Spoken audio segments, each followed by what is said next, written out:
വ്യക്തിപരമായി കെ കൊച്ച് എന്നെ സംബന്ധിച്ച് എൻ്റെ ജ്യേഷ്ഠനായിരുന്നു. എൻ്റെ ജ്യേഷ്ഠൻ എന്ന് പറയുമ്പം തന്നെ അദ്ദേഹം എന്നെക്കാളും 15 വയസ്സോളം കൂടുതലായിരുന്നു. അതുകൊണ്ട് തന്നെ വളരെ സഹോദര ബന്ധത്തിനപ്പുറമുള്ള ബന്ധം ആയിരുന്നു. കുറച്ചും കൂടെ കൗതുകത്തോടു കൂടിയും സ്നേഹം കൂടുതലുണ്ടായിരുന്ന ഒരു ബന്ധമാണ്. അതുകൊണ്ട് തന്നെ ചെറുപ്പം മുതലേ എൻ്റെ രൂപീകരണമായിട്ട് കെ കൊച്ച് നല്ല ബന്ധമുണ്ട്. എൻ്റെ സാമൂഹികമായ രാഷ്ട്രീയമായ കാഴ്ചപ്പാട് രൂപപ്പെടുത്തുന്നതിനും എൻ്റെ ഭാവനകൾ വികസിക്കുന്നതിനും കെ കൊച്ചിന് നല്ല പങ്കുണ്ട്. പക്ഷേ ആ പങ്കിൻ്റെ രീതിയിൽ അത് പരസ്പരം ഞങ്ങൾ തമ്മിലുള്ള ഒരു ആശ്രയത്വമോ അദ്ദേഹത്തിന് വേണ്ടി ഞാൻ നിൽക്കുക എനിക്ക് വേണ്ടി അദ്ദേഹം നിൽക്കുക അല്ലാത്ത രീതിയിൽ ഞങ്ങൾ ആശയപരമായി വ്യത്യസ്തരായ മനുഷ്യരായി മാറുകയും ചെയ്തു. വളരെ തുടക്കത്തിൽ തന്നെ അതാണ് അദ്ദേഹത്തിൻ്റെ ഒരു പ്രത്യേകത. ഒരു കാരണവശാലും അദ്ദേഹത്തിൻ്റെ ആശയമായിരിക്കണമെന്നോ വേറെ ആരുടെങ്കിലും ആശയമായിരിക്കണം എന്നുള്ള നിർബന്ധമൊക്കെ വളരെ ചെറുപ്പത്തിൽ പോയതുകൊണ്ട് വളരെ ഫ്രണ്ട്ഷിപ്പിലേക്ക് ഞങ്ങൾ വളരെ ചെറുപ്പത്തിൽ തന്നെ ഉണ്ടായിരുന്നു. അത് ഒരു കാരണം. രണ്ടാമത്തെ കാര്യം, നമ്മുടെ ഒരു കാലഘട്ടത്തിൻ്റെ ഒരു പ്രത്യേകത എന്ന് പറയുന്നത് എന്നെ സംബന്ധിച്ചൊരു 30-40 വർഷമായിട്ട് കേരള സമൂഹത്തിലെ ഈ ഇന്ത്യൻ സമൂഹത്തിലും രാഷ്ട്രീയ സമൂഹമായിട്ട് നമ്മൾ മാറിയതിന് ശേഷം അല്ലെങ്കിൽ മാറാനുള്ള കാലഘട്ടത്തിലുണ്ടായിരുന്നു ഒരുപാട് വൈരുദ്ധ്യങ്ങളിലൂടെ കടന്നുപോയൊരു കാലഘട്ടമാണ്. കാരണം 1960കളോട് കൂടിയാണ് ഏറെക്കുറെ ഒരു ഉട്ടോപ്യകൾ സമൂഹത്തിൽ ഇല്ലാതായി മാറി. അതായത് സോഷ്യലിസ്റ്റ് ഉട്ടോപ്യ അല്ലെങ്കിൽ കമ്മ്യൂണിസം എന്ന് പറയുന്ന സാർവത്രിക പ്രതീക്ഷകൾ, അവർക്ക് വേണ്ടി ജീവിക്കുക, കമ്മ്യൂണിസം വരാനായിട്ട് കാത്തിരിക്കുക, അതിനു വേണ്ടി ആത്മസമർപ്പണം ചെയ്യുക എന്നൊക്കെ പറയുന്ന ഒരു വലിയ നേരെയായിരുന്നു സാധാരണ ദലിതരുടെ ഒരു വിദ്യാഭ്യാസമുള്ള തലമുറയിൽ ഇന്ത്യ വ്യാപകമായിട്ടുണ്ടായിരുന്നത്. അത് നമ്മൾ ആദ്യമായിട്ട് നോക്കുകയാണെങ്കിൽ 60-70കളിലെ വലിയൊരു യുവത്വം മുഴുവനും ഏറെക്കുറെ മാർക്സിസത്തോടും നക്സലിസത്തോടൊക്കെ ആകർഷിക്കപ്പെടുകയും അതനുസരിച്ച് ജീവിതം അങ്ങനെ തന്നെ അവരുടെ ജീവിതം കൊണ്ടുപോവുകയും ചെയ്തു. കെ കൊച്ചിൻ്റെ ജീവിതത്തിൻ്റെ പ്രത്യേകത എന്ന് പറഞ്ഞാൽ അദ്ദേഹം കോളേജിൽ വിദ്യാഭ്യാസം നല്ല രീതിയിൽ പഠിച്ചു വന്നിരുന്ന വിദ്യാർത്ഥിയായിരുന്നു. നാട്ടിലും വീട്ടിലും എല്ലാവരും ഇഷ്ടപ്പെട്ടിരുന്ന വളരെ നല്ല സ്വഭാവം ഉണ്ടായിരുന്ന ഒരു മനുഷ്യൻ എന്ന നിലയിൽ, നാട്ടുകാർക്ക് വേണ്ടി എപ്പോഴും പ്രവർത്തിക്കുന്ന ഒരാളെന്ന നിലയിൽ വളരെ സ്വീകാര്യനായൊരു മനുഷ്യനായിരുന്നു. പക്ഷേ അദ്ദേഹം മഹാരാജാസിലെത്തിയതിന് ശേഷം ആ കാലത്തെ 70കളിലുണ്ടായിരുന്ന പുതിയ രാഷ്ട്രീയത്തിൻ്റെ ഭാഗമായി നക്സലിസത്തോട് താല്പര്യപ്പെട്ടു. പക്ഷെ അദ്ദേഹം പ്രവർത്തകനൊന്നും ആയിരുന്നെങ്കിൽ പോലും ഈ താല്പര്യപ്പെടുകയും അവരോടുള്ള സുഹൃത്ത് ബന്ധങ്ങളൊക്കെ അദ്ദേഹത്തിനുണ്ടായപ്പം സ്വാഭാവികമായിട്ട് പോലീസിൻ്റെ ഭീഷണികളുണ്ടാകുന്നു, ഒറ്റപ്പെടിയിലുണ്ടാകുന്നു. പക്ഷേ അദ്ദേഹം ആ രാഷ്ട്രീയത്തിൻ്റെ ഒരു ആഴത്തിലേക്ക് തന്നെ കടന്നു പോവുകയാണ്. പേടിച്ച് പിൻവാങ്ങുകയോ വേണ്ടെന്ന് വെക്കുകയോ അല്ല ചെയ്തത്. മറിച്ച് അതിനകത്തേക്ക് കയറി ചെല്ലുകയും അതിൻ്റെ ലിറ്ററേച്ചർ വായിക്കുകയും അതിൻ്റെ പ്രചാരകൻ അങ്ങനെ ഒരു പുതുതരത്തിലുള്ള മുഖ്യധാരയ്ക്ക് പുറത്തുള്ള ഇടതുപക്ഷത്തിൻ്റെ ഒരു ധാർമ്മിക രാഷ്ട്രീയമാണ്, അതൊരു നൈതിക രാഷ്ട്രീയമാണ് ഉയർത്തിപ്പിടിച്ചത്. അതനുസരിച്ച് പക്ഷേ വളരെ വിപുലമായ ബഹുജന പ്രവർത്തനവും നടത്തിയിരുന്നു. എല്ലാ ജനകീയ സമരങ്ങളിൽ ഇടപെടുകയും കീഴ്ത്തട്ടിലെ സമരങ്ങൾക്കൊക്കെ നിൽക്കുകയും ചെയ്യുന്ന ഒരു കാലഘട്ടം ഉണ്ടായിരുന്നു. ഏറെക്കുറെ ഇടതുപക്ഷത്തിൻ്റെ ഒപ്പം നിന്നുകൊണ്ട് അല്ലെങ്കിൽ ഇടതുപക്ഷമായി സ്വയം മാറിക്കൊണ്ട് ഒരു 10-25 വർഷം അദ്ദേഹം നിരന്തരം ബഹുജന സമരങ്ങളിലുണ്ടായിരുന്നു.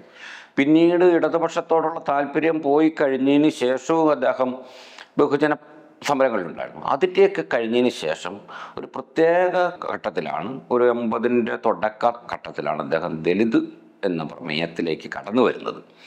അതിന് കാരണം എനിക്ക് തോന്നുന്നത് ഒരു പുനർപാരായണങ്ങളുടെ ഒരു കാലഘട്ടമാണ്. അതായത് എനിക്ക് തോന്നുന്നത് നമ്മുടെ സമൂഹത്തിൽ പ്രത്യേകിച്ച് ദലിത് സമൂഹത്തിനകത്ത് അക്കാലത്ത് വലിയൊരു 80കൾ എന്ന് പറയുന്ന വലിയൊരു പ്രതിസന്ധി രൂപപ്പെട്ടൊരു കാലഘട്ടമാണ്. കാരണം നമുക്കറിയാം, ഭൂപരിഷ്കരണം എന്ന് പറയുന്നത് 60കളിലൊക്കെ നടന്ന ഭൂപരിഷ്കരണത്തിൻ്റെ ഭാഗമാകാൻ കഴിയാതെയിലൂടെ കോളനികളിലേക്കൊക്കെ അടിച്ചോടിക്കപ്പെട്ട ഒരു വിഭാഗം അതിലേക്ക് പിന്തള്ളപ്പെട്ട ഒരു വിഭാഗമായി മാറുന്നു. അതായത് കോളനി എന്ന് പറയുന്നത്, അതായത് പുരോഗമനം എന്ന് പറയുന്ന കേരളത്തെപ്പറ്റി വലിയ സങ്കല്പം പറയുമ്പോൾ അതിൽ 1/5 ജനത കോളനികളാണെന്നും ആ കോളനികളിലെ മനുഷ്യാവസ്ഥയെപ്പറ്റി ഒരു പരിഗണനയില്ലാതെ പുരോഗമനം നമ്മൾ പറഞ്ഞുകൊണ്ടിരിക്കുന്ന ഒരു കാലഘട്ടം. അതുപോലെ തന്നെ സമരങ്ങൾ, കർഷകത്തൊഴിലാളി സമരങ്ങൾ, മുന്നണി രാഷ്ട്രീയം, ഈ കാര്യങ്ങളിലെല്ലാം ദലിതർ എന്ന് പറയുന്ന വിഭാഗമില്ല. അവർ ഇല്ലാത്ത മുന്നണികളാണ് രൂപപ്പെടുന്നത്. അവരുടെ ഒരു പ്രാതിനിധ്യവുമില്ല. ഇപ്പം മറിച്ച് മുന്നണി രാഷ്ട്രീയത്തിനകത്ത് ശത്രുക്കളും മിത്രങ്ങളും ഇല്ല. കേരള കോൺഗ്രസ് 57 മിനിസ്ട്രിയിൽ അട്ടിമറിച്ച വിമോചന സമരത്തിൻ്റെ ആൾക്കാർ തന്നെയാണ് 67 സമരത്തിലേക്ക് വരുമ്പോഴത്തേന് അവർ തന്നെയാണ് നമ്മളെ ഭരിക്കുന്നത്. കമ്മ്യൂണിസ്റ്റുകാരുടെ ഒപ്പം കൂടിയാണ് ചെയ്യുന്നത്. ഇങ്ങനെ മുന്നണി രാഷ്ട്രീയത്തിനകത്തുള്ള ഈ ബന്ധങ്ങൾ, പുതിയ തരത്തിലുള്ള ബന്ധങ്ങളെല്ലാം പൂർണ്ണ അർത്ഥത്തിൽ തിരസ്കരിക്കുന്നത് ദലിതരെയാണെന്നുള്ളതുകൊണ്ട്, അങ്ങനെ ആകുമ്പോൾ 80ലൊക്കെ പുതിയതായിട്ട് തലമുറ ഉയർന്നു വരുമ്പം അവരെപ്പറ്റി സി അയ്യപ്പൻ്റെ ഒരു കഥയുണ്ട്. നമ്മുടെ ജീവിതം കല്ലേലിട്ട കലം പോലെ തകർന്നടിയുന്നതാണെന്ന് കാണുന്ന, കല്ലിലേക്ക് ഒരു കലം അടിച്ച് അങ്ങനെ ചെയ്തത്, അങ്ങനെ ചിതറിപ്പോകുന്നതാണ് നമ്മുടെ ജീവിതം എന്ന് പറയുന്ന ഒരു തിരിച്ചറിവ് ദലിതരുടെ ഉത്ബുദ്ധ സമൂഹത്തിനകത്തുണ്ടാവും. അത് 80കളുടെ ഒരു പ്രത്യേകതയാണ്. അതിൻ്റെ ഒരു ഭാഗമായിട്ടാണ് കെ കെ കൊച്ച് ദലിത് രാഷ്ട്രീയത്തിലേക്ക് കടന്നു വരുന്നത്. ദലിത് രാഷ്ട്രീയത്തിലേക്ക് കടന്നു വരുമ്പോൾ പക്ഷേ അദ്ദേഹം ദലിത് രാഷ്ട്രീയത്തിലേക്ക് കടന്നു വരുമ്പോൾ ഇവിടെ ശക്തമായൊരു ദലിത് വ്യവഹാരമുണ്ട്. തീർച്ചയായിട്ടും ദലിത് വ്യവഹാരമുണ്ട്. പുസ്തകങ്ങൾ എഴുതുന്നവരുണ്ട്, സാമൂഹികമായി ചിന്തിക്കുന്നവരുണ്ട്, മാസിക പ്രവർത്തനങ്ങൾ മുൻകൂട്ടി തുടങ്ങിയിരുന്നു, ഇതൊക്കെയുണ്ട്.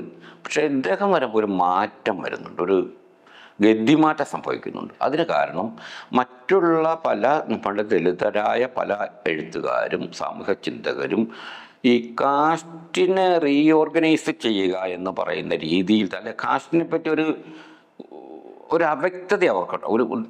തീർച്ചയായിട്ടും അതിനെപ്പറ്റി ഒരു സങ്കല്പം.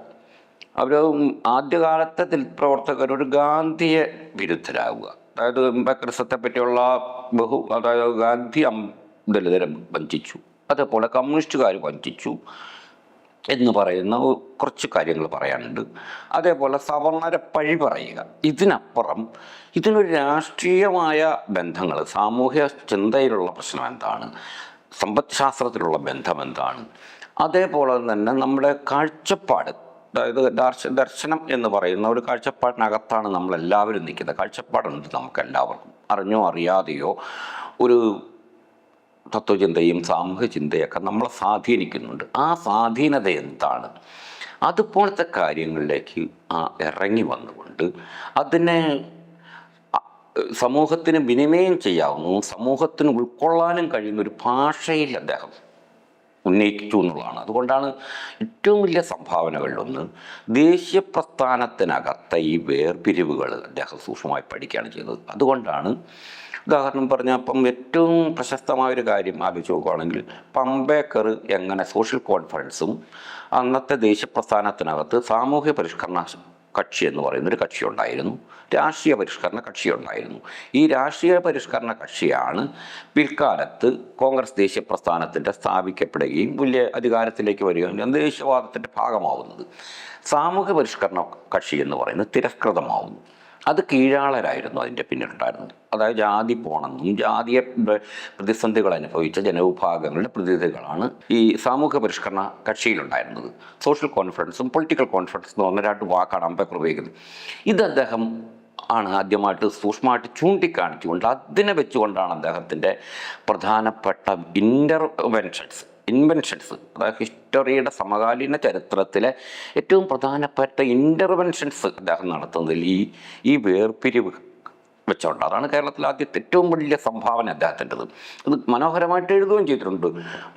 അപ്പോൾ ദേശീയ പ്രസ്ഥാനത്തിനകത്ത് രണ്ട് ചിറകുകൾ പോലെയായിരുന്നു പൊളിറ്റിക്കൽ കോൺഫറൻസ് നിലനിന്നും പിന്നീട് അവ വേർതിരിഞ്ഞു പോകുന്ന തിലകൻ്റെ നേതൃത്വത്തിൽ ഒരു ഹൈന്ദവ പക്ഷം ശക്തിപ്പെട്ടപ്പോഴാണെന്നൊക്കെ വളരെ മനോഹരമായിട്ട് എഴുതുകയൊക്കെ ചെയ്തുകൊണ്ട് ഒരു വലിയ സമൂഹത്തെ ഉണർത്തിയെടുത്തത്. നമ്മളപ്പോൾ ഉള്ളവരെ ചിന്തിക്കുന്ന ഒരു വലിയ വിഭാഗത്തെ ഉണ്ടാക്കാനായിട്ട് അദ്ദേഹത്തിന് ദേശീയ പ്രസ്ഥാനത്തിനകത്തെ കീഴാളരുടെ ഈ തിരസ്കൃതത എങ്ങനെ രൂപപ്പെട്ടു, അവരെങ്ങനെ എക്സ്ക്ലൂഡഡ് ആയെന്നുള്ളതിൻ്റെ സൂക്ഷ്മ അന്വേഷണത്തിലേക്ക് അദ്ദേഹം കടന്നു പോയതാണ് അദ്ദേഹത്തിൻ്റെ ഒരു പ്രധാനപ്പെട്ട ഒരു കാര്യം.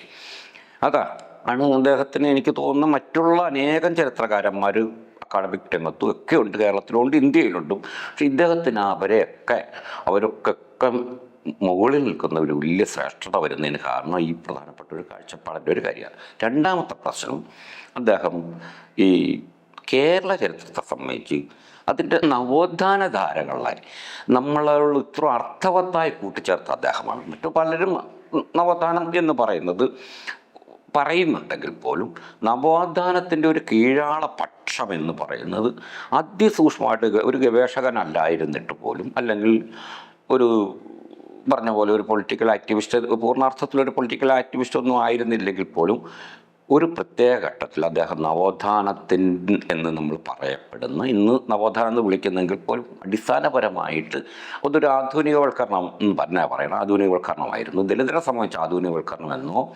അതേപോലെ തന്നെ അതും പുരോഗമന സമൂഹമായിട്ടുള്ള വ്യത്യാസമാണ് പുള്ളി ചൂണ്ടിക്കാണിച്ചത്. അതാണ് എനിക്ക് തോന്നുന്നത്. അതായത് മാർക്സിസ്റ്റുകളാണ് കേരളത്തിലെ ഏറ്റവും പ്രധാനപ്പെട്ട ഒരു ചിന്ത ഉൽപ്പാദിപ്പിക്കുന്നവർ എന്നുള്ള സ്ഥാനം പണ്ട് മുതലേ ഇടതുപക്ഷത്തിനാണ് കേരളത്തിലുള്ളത്. പിന്നെ ചിന്ത ഉൽപ്പാദിപ്പിക്കുന്ന ഒരു ഹിന്ദുക്കളാണ്. പക്ഷെ അവരുടെ ചിന്ത എന്ന് പറയുന്നത് പൗരാണികതയെ പുനഃസ്ഥാപിച്ചെടുക്കുകയും ഭക്തിയും മിത്തും അതേപോലെ തന്നെ വീരാരാധനയും അടിസ്ഥാനപരമായിട്ട് ഹൈന്ദവ പുനരുദ്ധാരണം എന്ന് പറയുന്ന ബ്രാഹ്മണിസത്തിൻ്റെ പുനരുദ്ധാരണം ഉൽപ്പാദിപ്പിക്കുന്ന ഒരു വിഭാഗം ഹിന്ദു തീവ്രവാദികൾ എന്ന് പറയുന്ന ഒരു വിഭാഗം നിലനിൽക്കുമ്പോൾ ഏറെക്കുറെ ചിന്ത ഉൽപ്പാദിപ്പിക്കുന്നവർ മാർക്സിസ്റ്റുകളാണ്. പക്ഷേ ഈ മാർക്സിസ്റ്റുകളുടെ ചിന്തയുടെ ഒരു പ്രത്യേകത എന്ന് പറഞ്ഞാൽ അവർ പുരോഗമനം എന്നൊരു കാഴ്ചപ്പാടിനകത്താണ്.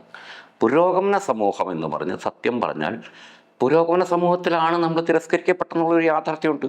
അതായത് പുരോഗമന കേരളം എന്ന് പറയുന്ന കേരളത്തിലാണ് ഈ ദലിത് കോളനികൾ ഉണ്ടാകുന്നത്. ഇത്രയും കർഷക തൊഴിലാളി സമരങ്ങളടക്കമുള്ള കാർഷിക മേഖലയിലെ സമരങ്ങളിൽ ഒരുപാട് രക്തസാക്ഷികളുണ്ടായിട്ട് പോലും ദലിതൻ്റെ ഒരു പേര് പോലും പറയേണ്ടി വരുന്നില്ല. അയ്യങ്കാളിയെപ്പോലുള്ള മഹാന്മാരായ കേരളത്തിലെ നവോത്ഥാനത്തിൽ ഏറ്റവും ശ്രേഷ്ഠ മനുഷ്യരെ ദലിതിൽ നിന്നുണ്ടായിട്ട് അവരുടെ പേരൊരു സ്ഥാപനത്തിന് ഇടേണ്ടി വന്നില്ല. കേരളത്തിൽ ഒരു സർവകലാശാലയ്ക്ക് ഇടേണ്ടി വന്നിട്ടില്ല, അല്ലെങ്കിൽ ഒരു പാഠപുസ്തകത്തിൽ വേണ്ടി വന്നിരുന്നില്ല. അതിനർത്ഥം എന്താ? പുരോഗമനം എന്ന് പറയുന്നത് ഒരു പ്രത്യേക വിഭാഗത്തിൻ്റെതാണ്, എല്ലാവരും ഉൾക്കൊള്ളുന്നു. അത് ഇരട്ട് എന്ന രീതിയിൽ ദലിതരും ബഹുജനങ്ങളുമായ ജനവിഭാഗങ്ങളെ ഇരുട്ടായി കാണുകയും അതല്ലാത്തവരെ വെളിച്ചമായി കാണുന്ന പുരോഗമനത്തിൻ്റെ ഒരു ഇരട്ട സ്വഭാവമുണ്ട്. അതിന് അതിൻ്റേതായ വംശീയതയുണ്ടെന്നും അതിൻ്റേതായ തീവ്രമായ രാഷ്ട്രീയ സ്വഭാവം ഉണ്ടെന്നും ഒക്കെ കണ്ടുപിടിച്ചുകൊണ്ട് പുരോഗമന സമൂഹത്തെയാണ് അദ്ദേഹം പ്രശ്നവൽക്കരിച്ചത്. ആ പ്രശ്നവൽക്കരണത്തിന് അദ്ദേഹം നവോത്ഥാനത്തിൻ്റെ കീഴാളധാരകളെയാണ് ഉയർത്തിയെടുത്തത്. വളരെ പ്രധാനപ്പെട്ട കണ്ടെത്തലാണ് എന്നെ സംബന്ധിച്ച് എനിക്ക് തോന്നിയ രണ്ട് കാര്യം. ഞാൻ ആദ്യമായിട്ട് പൊയ്കയിൽ അപ്പച്ചൻ എന്നുള്ള വാക്ക് കേൾക്കുന്നത് കെ കൊച്ചിൻ്റെ ഒരു ലേഖനത്തിലാണ്. അതിൽ ഇന്ന് നമ്മൾ ഏറ്റവും ആഘോഷിക്കുന്ന, ഏറ്റവും കൂടുതൽ ഉന്നയിക്കുന്ന കാണും നീല അക്ഷരവും എന്ന് പറയുന്ന ആ വാക്ക് തന്നെ അദ്ദേഹം ഉന്നയിച്ചുകൊണ്ടാണ് ഒരു ലേഖനം എഴുതുന്നത്. അതുപോലെ തന്നെ മഹാത്മാ ഫൂലെയെപ്പറ്റി ഇന്ന് നമ്മുടെ ഒരു കാഴ്ചപ്പാടിൽ വരുന്നു. മഹാത്മാഫൂലെയെ പറ്റി അന്ന് അദ്ദേഹം എഴുതുന്നുണ്ട്. അതേപോലെ വിവേകാനന്ദ വിമർശനം വെക്കുന്നുണ്ട്. അതേപോലെ തന്നെ കേരളത്തിലെ ഈ അദ്ദേഹത്തിൻ്റെ വിമർശനം എന്ന് പറഞ്ഞാൽ വളരെ വസ്തുനിഷ്ഠമായ വിമർശനമാണ്, അല്ലാതെ ആത്മനിഷ്ഠമായിട്ട് എതിർക്കുക, വഴി പറയുക എന്നുള്ളതായിരുന്നില്ല. വിമർശനത്തിനൊരു സാമ്പത്തിക, രാഷ്ട്രീയ, സാമൂഹ്യ ചിന്തയുടെ ഭാഗമായിട്ട് അദ്ദേഹം ഒരു വിമർശനം മുന്നോട്ട് വെക്കുകയാണ് ചെയ്തത്. നമ്മൾ നോക്കണം, ഈ പുരോഗമന സമൂഹത്തെപ്പറ്റി അദ്ദേഹം കാഴ്ചപ്പാട് അതങ്ങനെ ഒരു വിമർശനം മുന്നോട്ട് വെക്കുമ്പോൾ അദ്ദേഹം ഈ പറഞ്ഞ പോലെ ഒരു സമൂഹത്തെയും കാണാതിരുന്നില്ലെന്നുള്ളതാണ് അദ്ദേഹത്തിൻ്റെ ഏറ്റവും പ്രധാനപ്പെട്ട. അതിപ്പോൾ നമ്മുടെ പ്രധാനപ്പെട്ട ദലിത് മേഖലയിലെ കുഞ്ഞാമ സാർ അടക്കമുള്ളവരുടെ ഒരു വലിയ പ്രശ്നങ്ങളിലൊന്ന് അവർ ഇതര സമുദായങ്ങളുടെ മൂവ്മെൻറ്റുകൾ വളരെ കുറച്ചാണ് കണ്ടിട്ടുള്ളൂ. പക്ഷെ കെ കൊച്ചിൻ്റെ ഒരു ഗുണം എന്ന് പറഞ്ഞാൽ അത് എനിക്ക് നേരെ അനുഭവമുണ്ട്.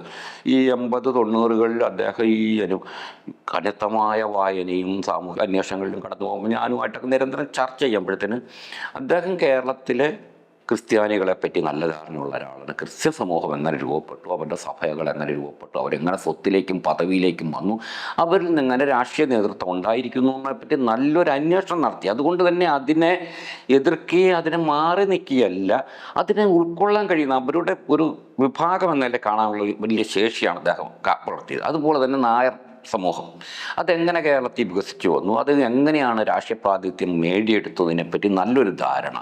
അതുപോലെ തന്നെ ദലിത് പിന്നാക്ക സമൂഹമായ ഈഴവരടക്കമുള്ള സമൂഹങ്ങളെപ്പറ്റി, അങ്ങനെ സമൂഹത്തിലെ വ്യത്യസ്ത ജാതി മത വിഭാഗങ്ങളുടെ വികാസത്തെയും മുന്നേറ്റത്തെപ്പറ്റി സൂക്ഷ്മമായ ഏറെക്കുറെ നല്ല പഠനങ്ങൾ പഠിച്ചു കൊണ്ടുപോകും. ഒരുപാട് ത്യാഗം അനുഭവിച്ചു. എനിക്ക് ഓർമ്മയുണ്ടതൊക്കെ. അതായത് ഈ ബിഷപ്പ് സെമിനാരികളിൽ പോയി നിരന്തര രാപകലിരുന്ന് വായിക്കുന്നുണ്ട്. കേരളത്തിലെ വിവിധ സർവകലാശാലയിൽ പോയിരുന്ന പുസ്തകങ്ങളെടുത്ത് അങ്ങനെയൊക്കെ വായിച്ച് കേരളത്തിൻ്റെ ഒരു ചരിത്രം എന്ന് പറയുന്നത് അദ്ദേഹം ഒരു രാഷ്ട്രീയ നമ്മൾക്ക്, അതായത് അതിന് അദ്ദേഹത്തിന് പ്രേരണയായ കാര്യം എന്തുകൊണ്ട് വോയിസ്ലെസ് ആയിരിക്കുന്നു നമ്മൾ എന്നുള്ള ചോദ്യം തന്നെയായിരുന്നു എന്നുള്ളതാണ് സത്യം. വോയിസ്ലെസ് ആയിരിക്കും. നമ്മൾ എത്രമാത്രം സമരം ചെയ്തിട്ട് നമ്മളുടെ ഒരു അടയാളങ്ങളില്ലാത്തത് എന്താണ് എന്നുള്ളൊരു പ്രശ്നം അദ്ദേഹത്തിനുണ്ട്. അവിടെയാണ് അദ്ദേഹത്തിന് അയ്യങ്കാളിയെ പറ്റി പറഞ്ഞ പോലെ അദ്ദേഹം തന്നെ വളരെ വൈകാരികമായിട്ട് എഴുതിയിട്ടുണ്ട്.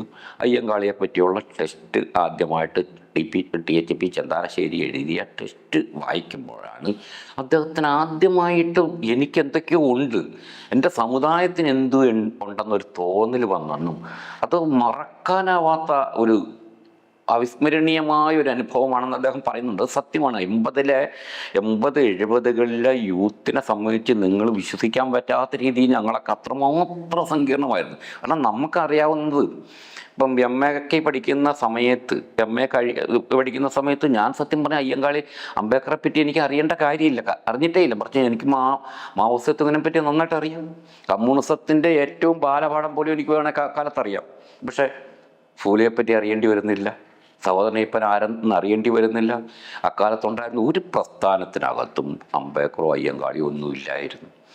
കീഴാളന് മാത്രം വളരെ എന്താ പറഞ്ഞാൽ അകന്നു നിന്നുകൊണ്ട് ചില പുസ്തകങ്ങളിലൂടെയൊക്കെ ചിലത് ഉണ്ടാക്കാൻ ശ്രമിച്ചത്. പക്ഷെ ഇതിൽ നിന്നെയാണ് അദ്ദേഹം ഏകീകരിച്ചെടുത്തത്. അതായത് ദലിതരുടെ, ഞാൻ പറഞ്ഞല്ലോ ആദ്യകാലത്ത് തന്നെ ദലിതരിൽ നിന്ന് ഒരുപാട് പേരെഴുതുന്നതൊക്കെ ഉണ്ട്. പക്ഷെ ആ എഴുത്ത് ആംപ്ലിഫൈ ചെയ്തു പുള്ളി, അതിനെ വീണ്ടെടുത്ത് വളരെ പൊതുവായ പൊതുസമൂഹത്തിന് ബാധകവും ദലിതരുടെ പുതുതലമുറയ്ക്കും ബാധകമാവുന്ന രീതിയിൽ സാമൂഹ്യ രാഷ്ട്രീയ വിവക്ഷകളോടുകൂടി മാറ്റിക്കൊണ്ട് ആംപ്ലിഫൈ ചെയ്ത് ഒരു പ്രൊജക്റ്റ് ചെയ്തെടുത്തു എന്നുള്ളതാണ് അദ്ദേഹത്തിൻ്റെ ഏറ്റവും വലിയ ഗുണം. അതിലൂടെ നമുക്കെന്ത് പറ്റി, നമ്മുടെ സമുദായങ്ങൾക്ക്, ഇന്നത്തെ ബഹുജനങ്ങൾക്ക്, ദലിതർക്ക് മാത്രമല്ല പിന്നാക്കക്കാർക്കും സവർണരിലെ തന്നെ ഒരു വലിയ ഉത്ബുദ്ധ വിഭാഗത്തിനും ഇന്ന് അയ്യങ്കാളിയും സഹോദരനയ്യപ്പനും ശ്രീനാരായണ ഗുരുവൊക്കെ സ്വീകാര്യരാകുമ്പോൾ കഴിഞ്ഞ കാലത്തെ ആബ്സെൻസ്, ഒന്നുമില്ലായ്മ എന്ന് പറയുന്നത്, അല്ലെങ്കിൽ ഉണ്ടായിരുന്ന എന്താണ്, സവർണരുടെ കുടുംബ പരിഷ്കരണത്തെ പറ്റിയുള്ള തിയറി മാത്രമേ ഇവിടെ ഉണ്ടായിരുന്നുള്ളൂ. അതാണ് നമ്മൾ കാണുന്നത്. ഇതിലാണ് KK കൊച്ച് രണ്ടാമത് ചെയ്ത ഏറ്റവും പ്രധാനപ്പെട്ട ഒരു കാര്യം, സവർണരുടെ കുടുംബ പരിഷ്കരണങ്ങളെ കേന്ദ്രീകരിച്ചുള്ള ഒരു ചർച്ചയാണ് കേരളം മുഴുവൻ നടന്നിരുന്നത്. കേരളത്തിൽ മൊത്തം നമ്മൾ നോക്കുക, കേരളത്തിൽ പത്രപ്രവർത്തന പാരമ്പര്യമാണ്, സ്വദേശാഭിമാനിയുടെ കാര്യം പറയും, നമ്മുടെ സാമൂഹ്യ പരിഷ്കരണം പറയുവാണ്, ഇന്ദുലേഖയുടെ കാര്യങ്ങൾ പറയും. അങ്ങനെ നമ്മളെല്ലാം നോക്കുവാണെങ്കിൽ അവർണ സമരങ്ങൾ എന്ന് പറയുന്നത് ചരിത്രത്തെ സ്പർശിക്കുന്നതായിട്ട് വരുന്നില്ല. അത് കലഹങ്ങളൊക്കെ ആയിട്ട് മറ്റൊക്കെ പറഞ്ഞിട്ടെങ്കിലും ചരിത്രത്തെ മാറ്റിമറിക്കുന്നതും സ്പർശിക്കുന്നതും ജനങ്ങളുടെ മനോഭാവത്തിന് മാറ്റം വരുത്തിയതായിട്ട് വരുന്നതൊരിക്കലും ദലിതരുടെയോ പിന്നോക്കക്കാരുടെയോ ബഹുജനങ്ങളുടെയോ സമരങ്ങളായിരുന്നില്ല. മറിച്ച് സവർണരുടെ കുടുംബ പരിഷ്കരണങ്ങൾ, അവർ കാതുകുത്തുന്നതും കമ്മലിടുന്നതും, അവർ റൗക്കയിൽ നിന്ന് സാരിയിലേക്ക് കിടക്കുന്നതും, അവരുടെ പെൺകുട്ടികൾ ഇംഗ്ലീഷ് സ്പീക്ക് ചെയ്യുന്നതും ഒക്കെ ആയൊരു കാര്യമായിരുന്നു നമ്മുടെ വ്യവഹാരം എന്ന് പറയുന്നത്. മറിച്ച് അയ്യങ്കാളി നടത്തിയ സമരങ്ങളൊന്നുമില്ലാത്ത കാലത്തിൽ അദ്ദേഹം ശരിക്കും ദേശപ്രസ്ഥാനത്തിൽ അന്ന് ഒരു ഡിവിഷൻ കണ്ടുപിടിച്ച പോലെ തന്നെ ഇവിടെ അദ്ദേഹം ഒരു ഡിവിഷൻ കണ്ടുപിടിച്ചു. അതാണ് സമുദായം. അതുള്ള ഗൗരവമായിട്ട് അത് പുള്ളിയുടെ ഏറ്റവും മഹത്തായ സംഭാവനയാണ്. ഈ സവർണ കുടുംബ പരിഷ്കരണം എന്ന് പറയുന്നതല്ല, അപ്പുറം സമുദായങ്ങൾ പുനർക്രമീകരിക്കാൻ നടത്തുന്ന സമരങ്ങളും സമുദായങ്ങൾ അവകാശം നേടിയെടുക്കാനും നടത്തുന്ന സമരങ്ങളും ആയിട്ട് അദ്ദേഹം കീഴാള മേഖലയെ കണ്ടു. ഇത് തീർച്ചയായിട്ടും വർഗസമരം എന്ന് പറയുന്ന സങ്കല്പത്തിൽ നിന്നുള്ള മാറ്റമാണ്. അതാണ് നമ്മൾ മനസ്സിലാക്കേണ്ട കാര്യം. അതായത് സമൂഹത്തിൽ 3 തരത്തിലുള്ള തിയറികളാണ് നിൽക്കുന്നത്. ഒരു ഇവല്യൂഷണറി തിയറി ഉണ്ട്. അതായത് ഇവിടുത്തെ എല്ലാ യാഥാസ്ഥ്യവാദികളും ഹിന്ദു മേധാവികളും എല്ലാം പറയുന്നൊരു കാര്യമാണ്, എവല്യൂഷണറി തിയറിയാണ് അവരുടെ തിയറി. അതുകൊണ്ട് ശക്തരായിരിക്കാനും ദുർബലരെപ്പോഴും അവർക്ക് മോശക്കാരായി മാറുന്നതിന് കണ്ട് അവരുടെ കുഴപ്പമാണെന്നുള്ളതാണ് ആ തിയറിയുടെ ഒരു പ്രത്യേകത. ഇപ്പം നമ്മൾക്ക് അധപ്പതനമുണ്ടെങ്കിൽ, നമുക്ക് വിഭവങ്ങളിൽ പങ്കാളിത്തമില്ലെങ്കിൽ അത് നമ്മുടെ കുഴപ്പമാണ്. നമ്മളുടെ ദൂർത്തോ നമ്മൾ കള്ളുപിടിച്ച് നശിച്ചു പോകുന്നതുകൊണ്ടോ നമ്മൾ ദുർവ്യയം ചെയ്തുകൊണ്ടാണെന്നുള്ള വളരെ പണ്ട് മുതലേ ഉള്ളൊരു ജനസംഖ്യാ വർധനവ് പോലുള്ള തിയറിയുടെ അകത്ത് പോലുള്ള തിയറിയാണത്. റിവല്യൂഷണറി തിയറിയാണ്. വേറൊന്ന് റാഡിക്കൽ തിയറിയാണ്. അതായത് എപ്പോഴും ഭരണകൂടത്തിനോട് ഏറ്റുമുട്ടുന്നതും റാഡിക്കലായ മാറ്റത്തിന് വേണ്ടി വരുന്ന സോഷ്യലിസ്റ്റ് പ്രസ്ഥാനവും കമ്മ്യൂണിസ്റ്റുകളും നക്സലേറ്റുകളൊക്കെ പുലർത്തുന്നതാണ് റാഡിക്കൽ തിയറി. മറിച്ച് ഡോക്ടർ അംബേദ്കർ പോലുള്ളവർ മുന്നോട്ട് വെച്ച തിയറി എന്ന് പറഞ്ഞു ട്രാൻസ്ഫോർമേറ്റീവ് തിയറിയാണ്. സമൂഹത്തിനകത്ത മാറ്റങ്ങൾക്കും ഒഴുക്കുകൾക്കും അനുസരിച്ച് സ്വയം പുനർനിർമ്മിച്ചുകൊണ്ട് ഇടപെടുന്ന സചേതന മനുഷ്യരായി മാറുന്ന ആൾക്കാരായിട്ട് മാറുന്ന ഒരു പുതിയ ഒരു ട്രാൻസ്ഫോർമേറ്റീവ്. ഇദ്ദേഹത്തിൻ്റെ ഈ കുടുംബ പരിഷ്കരണം എന്ന് പറയുന്ന സവർണരുടെ കുടുംബ പരിഷ്കരണത്തിൽ നിന്ന് ദലിതരുടെ അടക്കമുള്ളവരുടെ സമുദായ പരിഷ്കരണവും സമൂഹത്തിനകത്തേക്കുള്ളവരുടെ കടവുന്നവരവിനെ പറ്റി ഒരു ഡിവിഷനിലൂടെ തന്നെ അദ്ദേഹം ചിന്തിക്കുന്നതിലൂടെ ശരിക്കും കേരളത്തിലെ വർഗസമരമായിട്ട് ശരിക്കും ഏറ്റുമുട്ടേണ്ടി വന്നു. അത് നമ്മൾ നോക്കണം. കേരളത്തെ ഒരു തലമുറയെ ഇന്നത്തെ ഞങ്ങളുടെയൊക്കെ തലമുറയുടെ അകത്ത് അദ്ദേഹമൊക്കെ അക്കാലത്ത് എന്ന് പറഞ്ഞാൽ ഈ മാർക്സിസത്തിൻ്റെ പ്രത്യേകിച്ച് അതിൻ്റെ ലെനിസ്റ്റ് പക്ഷത്തോട്, റാഡിക്കൽ പക്ഷത്തോട് അദ്ദേഹം നടത്തിയ സമരങ്ങൾ അവർക്ക് അത്രമാത്രം ശത്രുത ഉണ്ടാക്കിയിട്ടുണ്ട്. നമുക്ക് ഇപ്പോഴും വിശ്വസിക്കുന്നില്ല പലരും. അവർ പലപ്പോഴും അനിഹിലേറ്റ് ചെയ്യാൻ പോലും ശ്രമിച്ചിട്ടുണ്ടെന്നാണ് ചിലർ എന്നോട് പറഞ്ഞത്. അത്രമാത്രം ശത്രുത അദ്ദേഹത്തെ ഉണ്ടാക്കിയിട്ടുണ്ട്. കാരണം എന്നാ, ദലിതരിൽ നിന്ന് വിദ്യാഭ്യാസം കിട്ടുകയും സജീവമായി ചിന്തിക്കുന്നവരെല്ലാം ഒരു കാലത്ത് മാവോയിസത്തിലേക്കാണ്, അല്ലെ മാർക്സിസത്തിൻ്റെ റാഡിക്കലിസത്തിലേക്കാണ് പോയിക്കൊണ്ടിരുന്നത്. അങ്ങനെ പോകാൻ കഴിയുള്ളൂ. അതിനപ്പുറത്തേക്കൊരു വാദമില്ലായിരുന്നു. ഇപ്പം അംബേദ്കറിലേക്ക് തിരിഞ്ഞു പോവുകയാണെന്നോ അയ്യങ്കാളിയിലേക്ക് പോവുകയാണോ നമ്മളെ നോക്കണമെന്നോ നമ്മുടെ സമുദായത്തെ ഒന്നുമില്ലായിരുന്നു. സമുദായം എന്ന് പറഞ്ഞ് വെറുപ്പായിരുന്നു എല്ലാവർക്കും. എൻ്റെ സമുദായത്തെ, കാരണം ഞാൻ ജാതിയുടെ വ്യക്താവുകയാണ് ഉടനെ സമുദായം എന്ന് പറഞ്ഞു കഴിഞ്ഞാൽ. പക്ഷെ സമുദായം എന്ന് പറയുന്നത് ദേശരാഷ്ട്രത്തിനകത്ത് ഉള്ള ഏറ്റവും ശക്തമായൊരു മണ്ഡലമാണെന്നുള്ള സത്യമാണല്ലോ. ഇതിന് പകരം നമ്മൾ വിസ്മരിക്കുക, ജാതിയെ വിസ്മരിക്കാനും നമ്മളെ വിസ്മരിക്കാനുള്ള നല്ലൊരു ഇടമാണ് വർഗസമരം പറയുക, അല്ലെ റാഡിക്കലിസം. പക്ഷെ ഇദ്ദേഹത്തിന് ശേഷമാണ് ഈ റാഡിക്കലിസത്തോടുള്ള താല്പര്യം നമ്മുടെ ഒരു സമുദായത്തിൽ ഒരു വലിയ തലമുറയിൽ കുറഞ്ഞത്. പക്ഷെ അദ്ദേഹത്തിൻ്റെ സമകാലീനരായ പലരും അന്നും റാഡിക്കലിസത്തിൻ്റെ വ്യക്താക്കൾ തന്നെ, ഇപ്പം കെ.എസ്. ദാസൊക്കെ ആയിരുന്നു.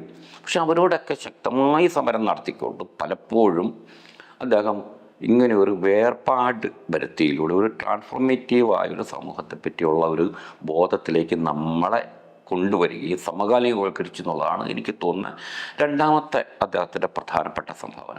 മൂന്നാമത്തെ പ്രധാനപ്പെട്ട ഒരു സംഭാവന എന്ന് പറയുന്നത്, അദ്ദേഹം പുള്ളിക്ക് ഒട്ടും സഹിക്കാൻ മേലാത്തൊരു കാര്യമായിരുന്നു നമ്മളൊരു തരം ഇല്ലായ്മക്കാരാന്ന് പറയുക. അതായത് ഇല്ലായ്മ ഇപ്പം അടിസ്ഥാനപരമായിട്ട് ആധുനികമായിട്ടുള്ള, പ്രത്യേകിച്ച് സോഷ്യൽ ഡാർവിനിസം എന്നൊക്കെ പറയുന്ന ആധുനിക വംശീയവാദവും ആധുനിക മുതലാളിത്തവും ഒക്കെ ഏറ്റവും അടിത്തട്ടുള്ള ജനവിഭാഗങ്ങളെ കാണുന്നത് ഹാവ് നോട്ട്സ്, ഒന്നുമില്ലാത്തവർ എന്നുള്ളതാണ്. ഒന്നുമില്ല അവർക്ക്. ഈ ഒന്നുമില്ലായ്മയാണ് മാർക്സിസത്തിൻ്റെ അടക്കം തിയറിയാണ്. ഒന്നുമില്ലാത്തവർ, കൈച്ചങ്ങലകൾ മാത്രമാണ് പോകാനുള്ളത്. അങ്ങനെയുള്ള ഒരു വിഭാഗത്തെ വിഭാവന ചെയ്യുന്നു. പക്ഷേ ഈ വിഭാവന ചെയ്യുന്നതിലൂടെ ആധുനിക അതായത് മുതലാളിത്തം തന്നെ മുന്നോട്ട് വച്ച മാർക്സിസം ഏറ്റെടുത്തൊരു തിയറിയാണ് ഹാവ് നോട്ട്സ്, ഇല്ലായ്മ എന്ന് പറയുന്നത്. പക്ഷേ ഈ ഇല്ലായ്മ എന്ന് പറയുന്നത് ശരിക്കും പറഞ്ഞ ഒരു സമൂഹത്തിൽ ഒരു വിഭാഗത്തിനെ ശക്തിപ്പെടുത്താൻ പറ്റുന്നൊരു തിയറിയേ അല്ലെന്നുള്ളതാണ് സത്യം. സത്യം പറഞ്ഞാൽ ഉണ്ടായിരുന്നു എന്നുള്ളതാണ്. ആധുനിക തൊഴിലാളി വർഗത്തിന് പലതും ഉണ്ടായിരുന്നു. അവർക്ക് പെൻഷൻ ഉണ്ടായിരുന്നു, പദ്ധതികളുണ്ടായിരുന്നു. അവർ ഹാവ് നോട്ട്സ് അല്ലായിരുന്നു ശരിക്കും. അവർ ആ കാലത്തെ മുതലാളിത്ത സമൂഹത്തിലെ തന്നെ പല വംശീയമായിട്ട് വെള്ളക്കാരായിരുന്നു അവർ പലരും. അവരുടെ നേതാക്കന്മാർ 90% വെള്ളക്കാരായിരുന്നു. അവരുടെ സംഘടനകൾ തന്നെ യൂറോപ്പിനകത്ത് രൂപപ്പെട്ടതാണ്. ഇവിടെ തന്നെ നോക്കുക, ഹാവ് നോട്ട്സ് ആയിരുന്നില്ല. ഇവിടെ കമ്മ്യൂണിസ്റ്റുകാർ ഹാവ് നോട്ട്സ് ആയിരുന്നോ? PMS ഹാവ് നോട്ടാണോ? ഹാവ് നോട്ട്സ് ആയിരുന്നു. ഇല്ലാത്തവരാണോ EMS, AKG? അവർ ദരിദ്രരായിരുന്നു കാണാൻ ചെറിയ രീതി. പക്ഷെ അവർ ദരിദ്രം പോലും അല്ലായിരുന്നു. പക്ഷെ അവർക്ക് വലിയ സ്ഥാനം ഉണ്ടായിരുന്നു. ജാതി എന്ന് പറയുന്ന, ഉന്നത ജാതി എന്ന് പറയുന്ന വൻ സ്ഥാനമാണത്. സമൂഹത്തിൻ്റെ എല്ലാവരും നോക്കി ആരാധിച്ച് നിൽക്കും അവരെ. മറിച്ച് ജാതിയിൽ താഴ്ന്ന ഒരാൾ വൻകുടിലിൽ പോയിരിക്കുക, അവരുടെ വലിയ തറവാടുകളിൽ പോയിരുന്നിട്ടുണ്ടോ എന്നുള്ള സംശയം. അവിടെ ചെല്ലുമ്പോൾ അവരുടെ സ്വീകാര്യത എന്നാന്നുള്ളത് അതിനെപ്പറ്റി BKൻ്റെ ഒക്കെ പറയുന്നുണ്ട്. ജർമ്മൻ എന്ന് പറയുന്ന, ചെറുമൻ എന്ന് പറയുന്ന ഒരാളെ അവിടുത്തെ സവർണരെങ്ങനെയാണ് സ്വീകരിക്കുന്നത്, പക്ഷെ സവർണരെ ദലിതരെങ്ങനെ സ്വീകരിക്കുന്നു എന്നുള്ളതിന്. അപ്പോൾ ഹാവ് നോട്ട്സ് എന്ന് പറയുന്ന ഒരു തിയറിയുടെ അകത്ത് പല വൈരുദ്ധ്യങ്ങളും മറച്ചു വെക്കുന്നുണ്ട്.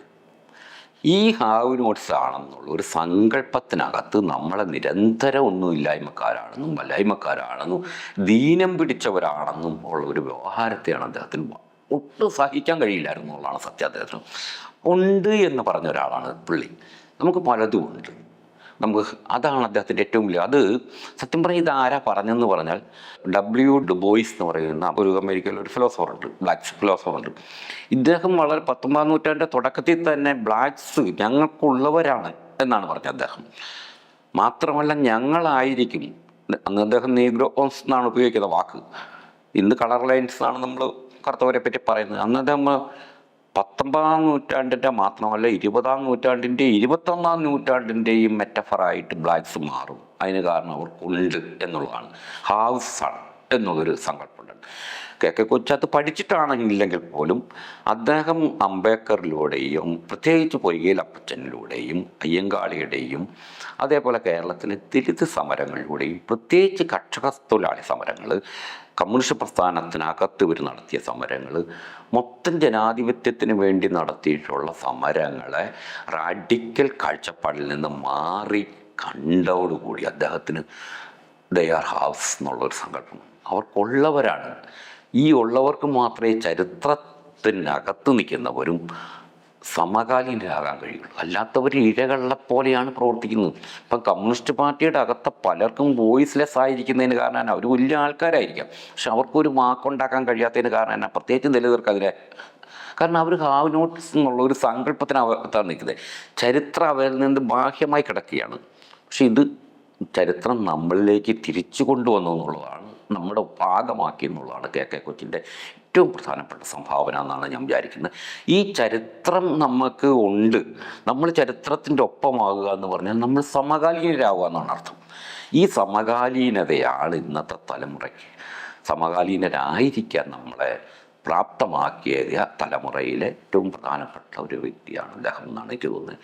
അതിപ്പം നമ്മുടെ എല്ലാവരുടെ സ്മരണകളിൽ ഇപ്പം ഒരുപാട് പേര് കുറിപ്പുകൾ എഴുതുന്നുണ്ട്, പ്രത്യേകിച്ച് ദലിതരായ അക്കാലത്ത് അദ്ദേഹത്തിൻ്റെ ഒപ്പം പ്രവർത്തിച്ച ചെറുപ്പക്കാർ, ഞാനടക്കമുള്ള ആൾക്കാർ, എന്നെക്കാൾ ഇച്ചിരി കൂടെ പുതിയ തലമുറ, ഇവർക്കൊക്കെ ഏറ്റവും കൂടുതൽ അദ്ദേഹത്തിൻ്റെ തിയറി എന്താണോ ഇല്ലയോ എന്നൊന്നും വലിയ പഠനമൊന്നുമില്ലെങ്കിലും അടിസ്ഥാനപരമായിട്ട് പുള്ളി വലിയൊരു സാമീപ്യമായിരുന്നു. അതിന് കാരണം സമകാലീനവൽക്കരിക്കാൻ ട്രമൻഡസായ മാറ്റമാണ് അദ്ദേഹം വരും. പ്രത്യേകിച്ച് എഴുത്തിൻ്റെ മേഖലയിൽ അദ്ദേഹം എഴുത്തുക എന്ന് പറയുന്നതോടുകൂടിയാണ് നമുക്കൊരു പോപ്പുലർ എഴുത്ത് കൾച്ചർ രൂപപ്പെട്ടത്. അതുവരെ നിങ്ങൾ വിഭാഗീയ എഴുത്തുകാരായിരുന്നു. അയ്യപ്പൻ വലിയ എഴുത്തുകാരനായിരുന്നു, പക്ഷെ അയ്യപ്പൻ എന്ന് പറയുന്നത് നമുക്ക് അറിയില്ലായിരുന്നു. നമ്മളൊക്കെ തന്നെ പറഞ്ഞപ്പോഴല്ലേ അയ്യപ്പൻ ഉണ്ടാവുന്നത്. അത് അനിഷേധ്യമായ വസ്തുതയാണ്. പക്ഷെ പുള്ളിയുടെ എഴുത്ത്, പുള്ളി എഴുതിയ അന്ന് തന്നെ കേരളത്തിൽ പ്രതിഫലിച്ചിരുന്നു. അതാണ് നമ്മൾ കാണേണ്ട കാര്യം. അദ്ദേഹം ദലിത് മേഖലയിലേക്ക് കടന്നു വരുമ്പോൾ ആദ്യമായിട്ട് അദ്ദേഹം എഴുതുന്ന ഒരു ലേഖനം 1990കളുടെ തുടക്കത്തിലോ ഇപ്പോഴാണെന്ന് എനിക്ക് കൃത്യമായിട്ട് അത് ഓർമ്മയില്ല, പോപ്പുലർ എഴുത്താണ് ഞാൻ പറയുന്നത്. അതിനു മുമ്പ് അദ്ദേഹം അധസ്ഥിത ജനത ജീവിക്കേണ്ട വെല്ലുവിളികൾ, ആദിവാസി ഭൂപ്രശ്നത്തെ പറ്റിയും ഒക്കെ എഴുതിയിട്ടുണ്ട്. അതിനുവേണ്ടി രേഖകളൊക്കെ തയ്യാറാക്കിയിട്ടുണ്ട്, പഠനങ്ങൾ. പക്ഷെ നമ്മുടെ പോപ്പുലർ കൾച്ചറിലേക്ക് അതൊന്നും സമൂഹത്തെ സ്വാധീനിച്ചതല്ല, പക്ഷേ ആക്ടിവിസത്തിന് വേണ്ടി സംഘടനാ പ്രവർത്തനത്തിൻ്റെ ഭാഗമായിട്ട് എഴുതിയ വലിയ കണ്ടെത്തലുമാണ് അതൊക്കെ. പക്ഷെ പോപ്പുലർ കൾച്ചറിലേക്ക് ആദ്യമായിട്ട് എഴുതുന്ന ഒരു ലേഖനം അനന്തരം ഏകലവ്യന് എന്ത് സംഭവിച്ചു എന്നൊരു ലേഖനമാണ്. അത് ഇപ്പം ഞാൻ കാലത്ത് എനിക്ക് ജോലി കിട്ടിയ ആദ്യ ഘട്ടത്തിൽ തന്നെ ഞാൻ ആദ്യം തന്നെ ആഗ്രഹിച്ചിരുന്നൊരു കാര്യമാണ് മഹാഭാരതത്തിൻ്റെ 7 വോളിയം മേടിക്കണമെന്ന്. ജോലി കിട്ടിയപ്പം തന്നെ ആ മഹാഭാരതത്തിൻ്റെ എഡിഷൻ ഇവരിറക്കിയിരുന്നു. അപ്പം തന്നെ ഞാൻ പോയി മേടിച്ച് ഞാൻ വായിച്ചേറെ ആ കാലത്ത് കുറേ മാസങ്ങളെടുത്ത് ഇത് വായിച്ചു. ഇതിനിടയ്ക്ക് എൻ്റെ തലയിൽ പെട്ടെന്ന് എനിക്ക് ഈ ഏകലവ്യൻ എന്ന് പറയുന്ന ആളിൻ്റെ പരിവർത്തനങ്ങൾ, അപ്പം നമ്മൾ ഏകലവ്യൻ കൈമുറിച്ച് ഗുരുവിന് അർപ്പിച്ചു എന്ന് നമ്മൾ കേട്ടിട്ടുണ്ട്. പക്ഷെ അത് കഴിഞ്ഞ് ഏകലവ്യൻ എന്ത് സംഭവിച്ചു എന്ന് നമുക്ക് ആർക്കും അറിയില്ല. അതാണ് സത്യം. ഇപ്പം മഹാബലിയായിട്ട് പറയുമെന്നാൽ മഹാബലി ഇത് ചെയ്തു, അതായത് അന്തർധാനം ചെയ്തു. പക്ഷെ അന്തർധാനം ചെയ്ത മഹാബലി വീണ്ടും പല സ്ഥലത്തും പ്രത്യക്ഷപ്പെടുന്ന മഹാബലി സംവാദം നടത്തുന്നുണ്ട് ഇന്ദ്രനുമായിട്ടും ബ്രഹ്മാവുമായിട്ട്, അത് നമ്മൾ അറിയുന്നില്ല. ഇതുപോലെ തന്നെ ഏകലിപിന് പരിവർത്തനം സംഭവിക്കുന്നുണ്ട്.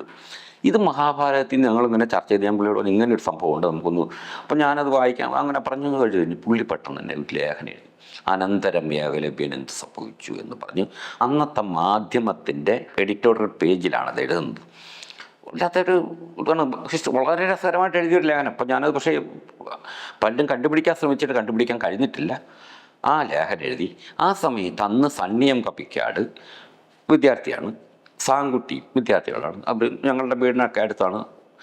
സണ്ണി അന്ന് അതിനെ ഒരു നാടകമാക്കാമെന്ന് പറഞ്ഞ് ഒരു തിരക്കഥയാക്കി നാടക ഫോമിലാക്കി. അനന്തരം ഏകലവ്യൻ എന്ന എന്ത് സംഭവിച്ചു ഒരു നാടകമാക്കി അദ്ദേഹം സംവിധാനം ചെയ്യുന്നു. സാംകുട്ടി ഘട്ടങ്കരി അതിൽ നായകനായിട്ട്, അതായത് ഏകലവ്യനെ അഭിനയിച്ചുകൊണ്ടും, അതേപോലെ തന്നെ ചിത്രവതി എന്നൊരു സ്ത്രീയുടെ പേര് വെച്ച് ആ സ്ത്രീ ആരാണെന്ന് നമുക്ക് ഓർക്കുന്നത്, നടിയുണ്ട്.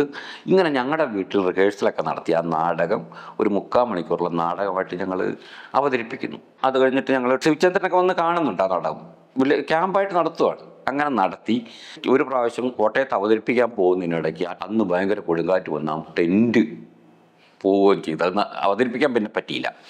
അങ്ങനെ അക്കാലത്തെന്ന് പറഞ്ഞാൽ ദൗർബല്യമാണ്, പൈസ ഇല്ലായ്മ കൊണ്ടും ഈ ദാരിദ്ര്യത്തിനകത്ത് നിന്നുകൊണ്ടാണ് ഇതൊക്കെ ചെയ്യുന്നത്. പക്ഷേ ഇവിടെ ഒരു പ്രത്യേകതയുള്ളതെന്ന് പറഞ്ഞാൽ സാംകുട്ടി അതിൽ അഭിനയിക്കാൻ വന്ന സാംകുട്ടി ശരിക്കും അവൻ്റെ ഇൻ്റർവെൻഷൻ, അവൻ നടത്തിയ ഇൻ്റർവെൻഷൻ അവനൊരു സംവിധാനമാക്കി മാറ്റി എന്നുള്ളതാണ് എൻ്റെ ഒരു രസകരമായൊരു കാര്യം. പിന്നീട് ഇന്ന് കേരളത്തിൽ, ഇന്ത്യയിലെ, ലോകത്തിൽ തന്നെ പ്രധാനപ്പെട്ടൊരു സംവിധായകനും ഡ്രാമ ആക്ടിവിസ്റ്റുമായി മാറിയതിൻ്റെ പിന്നിൽ ആ തുടക്കത്തിൽ ഈ പറഞ്ഞ പോലെ ഏകലവ്യൻ അനന്തരവേഗലവ്യനും എന്തു സംഭവിച്ചു എന്ന് പറയുന്ന നാടകത്തിലേക്കുള്ള ഈ പറഞ്ഞ പോലെ ഇതിൻ്റെ അദ്ദേഹം എഴുതിയ ലേഖനത്തിനൊരു വലിയ പങ്കുണ്ട്. പിന്നീട് അദ്ദേഹം എഴുതുന്ന പോപ്പുലർ ലേഖനമാണ്, മാധ്യമത്തിൽ തന്നെ അത് എഴുതിയത്, സൂക്ഷിക്കുക നരേന്ദ്രപ്രസാദ് ആര്യനാവും എന്ന് പറയുന്നത്. ഇതൊക്കെയാണ് പോപ്പുലർ ഇടപെടലിലേക്ക് വരുന്നത്. അതിനുശേഷമാണ് പിന്നെ ഒരുപാട് മാധ്യമത്തിലും അതിനിടയ്ക്ക് തർക്കങ്ങൾ ഉന്നയിക്കുന്നുണ്ട്. പ്രത്യേകിച്ച് അക്കാലത്ത് ഗാന്ധി സൃഷ്ടികളുമായിട്ട് തർക്കം ഉണ്ടാക്കുന്ന വേണ്ടി വരുന്നുണ്ട്. അതിലൊക്കെ പോപ്പുലറായിട്ട് തന്നെ പുള്ളി ഇടപെട്ടിട്ടുണ്ട്. അതേപോലെ തന്നെ ഈ ഗാന്ധിയിസ്റ്റുകൾ ബഹുജന അന്നത്തെ റാഡിക്കലിസ്റ്റുകളുമായിട്ടുള്ള തർക്കങ്ങൾ വേണ്ടി വരുന്നുണ്ട്. ഇടതുപക്ഷമായിട്ട് ശക്തമായ തർക്കം വേണ്ടി വരുന്നുണ്ട്. അതേപോലെ തന്നെ ഹിന്ദുയിസത്തിൻ്റെ വിപത്ത്, അതിനെ ആദ്യത്തിൽ തന്നെ അതിൻ്റെ വിപത്ത് കണ്ട് പഠിക്കുകയും അതെങ്ങനെയാണ് മതവൽക്കരിച്ചുകൊണ്ട്, അതായത് ഹിന്ദു വിശ്വാസങ്ങളെയും കാവുകളെയും അമ്പലങ്ങളെയൊക്കെ അവരുടെ കൊണ്ടുവന്നുകൊണ്ട് അതിൻ്റെ മേലെ ആധിപത്യം പ്രവർത്തിക്കൊണ്ട് നമ്മളെ സ്വാധീനിക്കുന്ന അതിൻ്റെ ഒരു പൊളിറ്റിക്കൽ ഔട്ട്ഫിറ്റ് അല്ല, മറിച്ച് അത് വേറൊരു ഔട്ട്ഫിറ്റിലൂടെ പ്രവർത്തിക്കുകയാണെന്നും മാത്രമല്ല അതിൻ്റെ ആയുധ പരിശീലനത്തെ പറ്റിയൊക്കെ അദ്ദേഹം തന്നെ സൂചിപ്പിക്കുകയും ശക്തമായ നിലപാടെടുക്കുകയും ചെയ്തിട്ടുണ്ട്. പിന്നെ വേറൊരു പ്രധാനപ്പെട്ട കാര്യം, ന്യൂനപക്ഷ പ്രശ്നങ്ങളെപ്പറ്റി നമ്മുടെ ആർക്കും വലിയ ധാരണയില്ലായിരുന്ന സമയത്ത് പുള്ളി പറഞ്ഞ പോലെ ഈ ദേശീയപ്രസ്ഥാനത്തിൻ്റെ ഒരുപാട് പഠനങ്ങൾ ഉള്ളതുകൊണ്ടാണ് അദ്ദേഹത്തിൻ്റെ ന്യൂനപക്ഷ പ്രശ്നങ്ങൾ അത്ര സൂക്ഷ്മമായിട്ട് കടന്നു പോകാൻ പറ്റിയത്. അദ്ദേഹം അന്നത്തെ ദലിത് സംഘടനയിൽ നിന്ന് തെറ്റിപ്പിരിയുന്നത് തന്നെ ഈ ന്യൂനപക്ഷ പ്രശ്നങ്ങൾ ഉന്നയിച്ചുകൊണ്ടാണ്. അതായത് അന്ന് ഞങ്ങളുടെ പ്രസ്ഥാനത്തിൻ്റെ അവിഭാജ്യ ഘടകമായിരുന്നു ഞങ്ങളെല്ലാം യുക്തിവാദികളായിരുന്നു, ദൈവനിഷേധികളും ഒക്കെ ആകുമ്പോൾ. അതുകൊണ്ട് യുക്തിവാദപരമായൊരു സങ്കല്പ അടിസ്ഥാനത്തിൽ ന്യൂനപക്ഷങ്ങൾ ജനാധിപത്യവൽക്കരിക്കണം എന്നുള്ളതാണ് സങ്കല്പം. അതുകൊണ്ട് പ്രത്യേകിച്ച് ശരീഅത്ത് വിവാദ കാലം ഉയർന്നു വരുന്ന സമയത്ത് ദലിത് പ്രസ്ഥാനം അടക്കമുള്ള, ഞങ്ങളുടെ അന്നത്തെ CDN എന്ന് പറയുന്നത് ദലിത് പ്രസ്ഥാനം അടക്കമുള്ളവരെല്ലാം പ്രമേയം പാസ്സാക്കിയത് ന്യൂനപക്ഷ അവകാശങ്ങൾ ജനാധിപത്യവൽക്കരിക്കണം, കാരണം അവ സ്ത്രീ വിമോചനത്തിന് വിരുദ്ധമാണ് എന്നൊക്കെയുള്ള സങ്കല്പത്തിൻ്റെ അടിസ്ഥാനം. പക്ഷേ ഇദ്ദേഹമാണ് ശക്തമായിട്ട് വിയോജിച്ചതല്ല, ശരീഅത്ത് പരിഷ്കരിച്ചാൽ ന്യൂനപക്ഷങ്ങൾ പരിഷ്കരിക്കുന്നു, അത് ഭരണകൂടത്തിൻ്റെ ഒരു ഇടപെടൽ മാത്രമാകുന്നു, വിശ്വാസം എന്ന് പറയുന്ന സ്വാതന്ത്ര്യത്തിൻ്റെയും എഴുത്തിൻ്റെ അടിസ്ഥാനത്തെ കാണുന്ന ഒരു കാഴ്ചപ്പാട് അദ്ദേഹം മുന്നോട്ട് വയ്ക്കുകയും അദ്ദേഹം ഒറ്റപ്പെടുകയും സംഘടനയുടെ അകത്ത് ഒറ്റപ്പെടുകയും സംഘടനയിൽ നിന്ന് പുറത്താകുകയും ചെയ്യുകയാണ് ചെയ്തത്. അപ്പോൾ ന്യൂനപക്ഷ പ്രശ്നങ്ങൾ, ഈ ദലിത് പ്രശ്നങ്ങൾ പോലുള്ള കാര്യത്തിൽ നമുക്കിന്ന് അമ്പയറേറ്റുകൾക്ക് ഒരു നിലപാടെടുക്കാൻ കഴിഞ്ഞതിന് അദ്ദേഹത്തിൻ്റെ ഇൻ്റർവെൻഷന് നല്ല പങ്കുണ്ട്. ഇങ്ങനെ പ്രധാനപ്പെട്ട ഇന്ന് നമ്മളെ സമകാലീനരായിരിക്കുന്നതിൽ ഇദ്ദേഹത്തിന് നല്ല, അതുപോലെ തന്നെ പോപ്പുലറായിട്ടുള്ള വ്യവഹാരം, പൊതുവായിരിക്കുന്ന പൊതു വ്യക്തിത്വമായി മാറുന്നതിൽ ഏറ്റവും മുന്നണിയിൽ നിന്നൊരാളാണ്. അതുകൊണ്ടാണ് അദ്ദേഹം മരിച്ചു കഴിഞ്ഞപ്പോൾ അദ്ദേഹം ഒരു പോപ്പുലർ ആയിരുന്നില്ല, ഒരു പോപ്പുലർ നോവലിസ്റ്റോ നാടകർത്തോ ഒന്നും ആയിരുന്നെങ്കിൽ പോലും വലിയൊരു ജനങ്ങൾക്കിടയിൽ വലിയ രീതിയിൽ അദ്ദേഹത്തിൻ്റെ ഓർമ്മകളുണ്ടായി. അദ്ദേഹം ഒരു ജാതി സംഘടനയിലുണ്ടായിരുന്നില്ല, KPMS ഒന്നിലുണ്ടായിരുന്നില്ല, കമ്മ്യൂണിസ്റ്റ് പാർട്ടികളിലുണ്ടായിരുന്നില്ല, എങ്കിൽ പോലും വലിയ സമൂഹവും വലിയ തരത്തിൽ പൊതുസമൂഹവും, പ്രത്യേകിച്ച് ഈ പ്രദേശത്തെയൊക്കെ ഇവിടെ അദ്ദേഹം ഒട്ടും ആക്ടിവിസം നടത്തിയിട്ടില്ല. വയനാട്ടിലാണ് അദ്ദേഹത്തിൻ്റെ ആക്ടിവിസം നടന്നത്, ഇവിടെ ഒന്നുമില്ല. ഒരു 30 വർഷം മുമ്പ് ഞങ്ങളിവിടെ കുറച്ച് സമരങ്ങൾ നടത്തുകയും ഒരു വിദ്യാർത്ഥികളുമായിട്ട് ബന്ധപ്പെട്ട ദലിത് വിദ്യാർത്ഥികളുടെ ഒരു മൂവ്മെൻറ്റുമായിട്ട് ബന്ധപ്പെട്ട സമരങ്ങളല്ലാതെ ശരിക്കും ഇവിടെ ഒന്നും ചെയ്തിട്ടില്ല. അദ്ദേഹം മാർക്കറ്റിൽ പോവും, വല്ലപ്പോഴും മീൻ മേടിക്കാൻ പോകും, അങ്ങനെയൊക്കെ പേപ്പർ മേടിച്ചിട്ട് വന്നിട്ട് DTP സെൻറ്ററിൽ പുത്രമൊക്കെ അല്ലാതെ ഒരു കാര്യത്തിൽ ഇടപെട്ടിട്ടില്ലെങ്കിൽ പോലും ഇവിടെയുള്ള ജനങ്ങളുടെ അകത്ത് വലിയൊരാളായി നിലനിൽക്കുന്നതിന് കാരണം ഈ പറഞ്ഞ പോലെ പോപ്പുലർ കൾച്ചറിൽ, അതായത് വായനാ സംസ്കാരവും അതിനെയൊക്കെ നമുക്ക് വലിയൊരു സമകാലീനത ഉണ്ടായിരുന്നതുകൊണ്ടും മാത്രമല്ല ഈ സൂക്ഷ്മചരിത്രം, മറ്റു സമുദായങ്ങളുടെ സൂക്ഷ്മചരിത്രം, ഇപ്പം ഒരു ക്രിസ്ത്യൻ ചരിത്രത്തെപ്പറ്റി, ക്രിസ്ത്യൻ സമുദായത്തെപ്പറ്റി തന്നെ നല്ല ധാരണ, അല്ലെങ്കിൽ ഈഴവ സമുദായത്തെപ്പറ്റി നല്ല ധാരണ, അവയുടെ അദ്ദേഹം എടുത്തുനിന്ന് ഏറ്റവും വലിയ കാര്യം അതാണ്. ഇപ്പോൾ സഹോദരനയ്യപ്പനെ പറ്റി, ശ്രീനാരായണ ഗുരുവിനെ പറ്റിയൊക്കെ ആദ്യകാലത്ത് അദ്ദേഹം എടുത്ത നിലപാടുകളാണ് ഇന്ന് നമുക്ക് വളരെ ഗുണകരമായി മാറിയിരിക്കുന്നത്. അതുപോലെ തന്നെ മാർക്സിസത്തോടുള്ള ഏകപക്ഷീയമായ ആശ്രിതത്വം, സത്യം പറഞ്ഞാൽ അദ്ദേഹം പിന്നീട് വേറൊരു വ്യക്തി ഇടതുപക്ഷ അനുകൂലിയായി മാറി. അത് പലതരത്തിലുള്ള കാരണങ്ങളാണ്, അദ്ദേഹത്തിൻ്റെ പ്രായത്തിൻ്റെ രോഗത്തിൻ്റെ അവസ്ഥകളും കൂടി ഉള്ളതെന്നാണ് ഞാൻ വിചാരിക്കുന്നത്. പക്ഷേ എങ്കിൽ പോലും ഞാൻ എന്തുകൊണ്ട് മാർക്സിസ്റ്റ് അല്ല എന്ന് പറഞ്ഞൊരു ലേഖനം അദ്ദേഹം എഴുതിയിട്ടുണ്ട് ഉപരോധം മാസികയിൽ. അതിന് കാരണം അദ്ദേഹം നമ്മുടെ പറയുന്നൊരു കാര്യം, ഈ ബെർലിൻ മതിൽ തകരുന്ന സമയത്ത് വലിയൊരു കമ്മ്യൂണിസ്റ്റുകളെ സംബന്ധിച്ച് വലിയ പ്രതിസന്ധിയാണല്ലോ. ലോകവ്യാപകമായി തന്നെ അവരുടെ ഒരു ഒരു തകർച്ചയാണല്ലോ, പ്രത്യേകിച്ച് പോളണ്ടിലൊക്കെ സംഭവിച്ചത്. ഈ സമയത്ത് കെ കൊച്ചിങ്ങനെ ഭയങ്കര മാർക്സിസത്തിൻ്റെ വലിയ സങ്കീർണതകളിലൂടെ കേരളത്തിൽ വലിയ പ്രധാനപ്പെട്ട ഒരു ബുദ്ധിജീവിയായ മാർക്സിസ്റ്റ് ബുദ്ധിജീവിയായ പി ഗോവിന്ദപിള്ളയെ കാണാൻ ചെല്ലുന്നു. അദ്ദേഹത്തോട് ഇക്കാര്യങ്ങൾ ചർച്ച ചെയ്യുന്നു. പക്ഷെ ഗോവിന്ദപിള്ളയുടെ മനസ്സിൽ ഇതൊന്നുമില്ല. ഗോവിന്ദപിള്ള പറയണത്, അപ്പം ഒരു തർക്കമായി, പരസ്പരം തർക്കമായി. അപ്പോഴത്തേന് കെ കൊച്ചു പറയുന്നൊരു കാര്യം എന്ന് പറയുന്നത്, ദലിതരുടെ ഭൂമിയിലുള്ള അവകാശം, വിഭവങ്ങളിലുള്ള അവകാശം, അധികാരം വേണമെന്നും പദവി, അവരുടെ പദവി, അങ്ങനെ അവരെങ്ങനെയാണ് ഹിസ്റ്ററി ഇല്ലാത്തവരായി മാറിയിരിക്കുന്നതിന് കാരണത്തെപ്പറ്റിയുള്ള ചർച്ചകളായി മാറുകയും ഇത് പരസ്പരം പി ഗോവിന്ദപിള്ളയായിട്ട് തെറ്റിപ്പിരിയുമ്പോഴത്തേന് അദ്ദേഹം ചോദിച്ചൊരു കാര്യം, ഈ കൊച്ചിന് അന്നത്തെ നാരായണ പണിക്കരാണ് അന്നത്തെ NSSൻ്റെ നേതാവ്. ഈ നാരായണ പണിക്കരെപ്പോലെ ഒരു അധികാരിയാവണം, ഒരു ജാതി അധികാരിയാവണമെന്ന് ചോദിച്ചു. അപ്പം പുള്ളി ചോദിച്ചു, ഞാനൊരു ജാതി അധികാരി ആയാൽ തന്നെ എന്താണ് കുഴപ്പം? അത് ആർക്കും പ്രോഹിബിറ്റുകൊണ്ടൊന്നും അല്ലല്ലോ എന്ന് ചോദിച്ചുകൊണ്ട് അദ്ദേഹം ഇറങ്ങിപ്പോന്നു. പക്ഷെ പുള്ളിക്ക് പ്രശ്നം അതല്ല ഉണ്ടായത്. അതായത് ഇത്രയും വലിയ ലോകചരിത്രത്തിലെ വലിയ പ്രാധാനമായൊരു സംഭവം നടന്ന കമ്മ്യൂണിസ്റ്റ് പാർട്ടിയുടെ അകത്തല്ല, കമ്മ്യൂണിസത്തിൻ്റെ തന്നെ ഭാവിക്ക് തന്നെ വിഘാതമാവുന്ന രീതിയിൽ ഒരു ലോക സംഭവം നടക്കുമ്പോൾ ഒരു കമ്മ്യൂണിസ്റ്റുകാരൻ്റെ ആത്മാവിൽ പോലും അത് സ്പർശിക്കാതെ അവരിത്ര സാറ്റിസ്ഫൈഡ് ആയിരിക്കുന്നു, ഇത്ര ആത്മസംതൃപ്തരായിരിക്കുന്ന, ഇത്ര ആത്മസംതൃപ്തരായിട്ടിരിക്കുക. അതാണ് അവർക്ക് കമ്മ്യൂണിസം കൊടുക്കുന്നെങ്കിൽ അവർ ചലിപ്പിക്കുക, അവർ മനസ്സിൽ പോലും സ്പർശിക്കാത്ത ഒരു കാര്യമായതുകൊണ്ട് ഇതുപോലത്തെ ഒരു കമ്മ്യൂണിസം എനിക്ക് ബന്ധമില്ല, ഞാൻ ഇതുകൊണ്ട് കമ്മ്യൂണിസ്റ്റ് അല്ലാതാവുന്നു എന്ന് പറഞ്ഞ് അദ്ദേഹം ഒരു ലേഖനം എഴുതിയിട്ടുണ്ട്.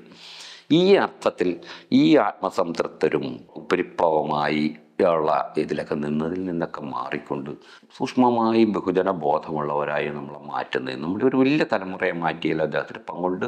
അപ്പം തന്നെ അദ്ദേഹത്തിന് നല്ല ശക്തമായ വിമർശനങ്ങളുമുണ്ട്. അത് വേറൊരു ഘട്ടം, അതും വിമർശിക്കപ്പെടേണ്ടതാണ് അദ്ദേഹത്തിൻ്റെ. പക്ഷെ വിമർശിക്കപ്പെടുമ്പോഴും നീതിയുക്തമായ വിമർശനം ആവശ്യപ്പെടുന്ന ഒരാളാണെന്നുള്ള അഭിപ്രായമാണ് എനിക്കുള്ളത്.